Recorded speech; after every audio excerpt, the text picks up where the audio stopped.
Passenger और commercial गाड़ी बनाने वाली कंपनी टाटा मोटर्स की शेयर की कीमत सोमवार 16 जून को 5% तक जो है वो गिर गई।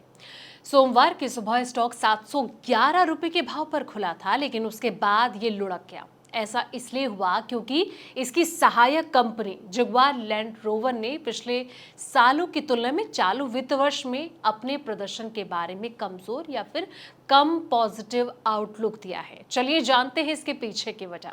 नमस्कार, मैं हूं संध्या बिष्ट और आप देख रहे हैं the economic times Hindi.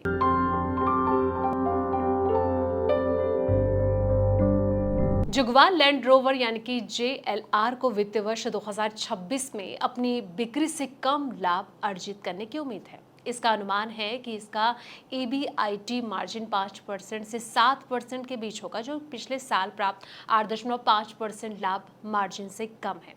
Tata motor की यूके स्थित कंपनी जगुआर लैंड रोवर ने पिछले साल यानी कि 1.5 बिलियन पाउंड का फ्री कैश फ्लो यानी कि खर्चों के बाद अतिरिक्त नकदी कमाया है, लेकिन चालू वित्त वर्ष के लिए उसके बहुत कम या फिर लगभग कोई अतिरिक्त नकदी नहीं मिलने की उम्मीद है। JLR का प्रबंधन वित्त वर्ष 2027 और 2028 से अपनी अतिरिक्त नकदी फ्री कैश फ्लो बढ़ाने का टारगेट जो है वो बना रहा है। वो भविष्य में अपने लाभ मार्जिन को भी बढ़ाकर 10% करना चाहते हैं, लेकिन उन्होंने ये नहीं बताया है कि ऐसा कब होगा।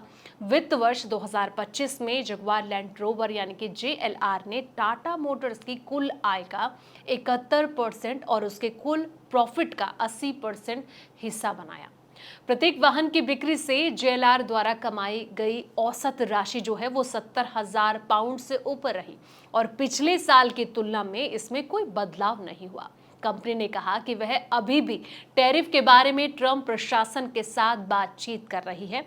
यूके और US के बीच व्यापार समझौते से मौजूदा 27.5% टैरिफ की कम करने की मदद मिलेगी। हालांकि स्लोवाकिया में बने वाहनों पर अभी भी पूरा 27.5% टैरिफ लगेगा। भले ही वित्तीय वर्ष 2025 में लग्जरी कार को चुनौतियों का सामना करना पड़ा, लेकिन जगुआर लैंड रोवर ने अपने प्रतिद्वंदियों यानी कि जो उनके टक्कर वाले हैं इनकी तुलना में बेहतर प्रदर्शन किया और साथ ही मई में प्रीमियम कार सेगमेंट में अपना नंबर 1 स्थान पर बरकरार रखा।